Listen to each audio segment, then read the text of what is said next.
ඔබට අහන්නේ අපි ආවේ ඒගොල්ලන්ගේ මැජික් කරිස්ටි ඉවර කරන්න නේද? ඔව්. දැන් මොකද්ද තියෙන ප්‍රශ්නේ? ඒ කියන්නේ හෙම්පොඩිතුමා මේ වෙලාවෙත් සුපුරුදු පරිදි අපිට කන්න තමයි තියෙන්නේ නේ. සූදානම් වෙනවා! නෙලනවා!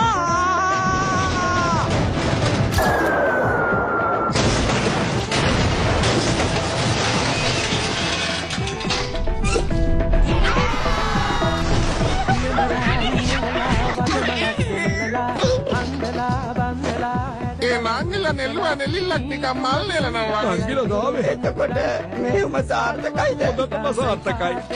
එහෙනම් ඉතින් අපි අපිට ජය වේවා කියලා කියමු නේද?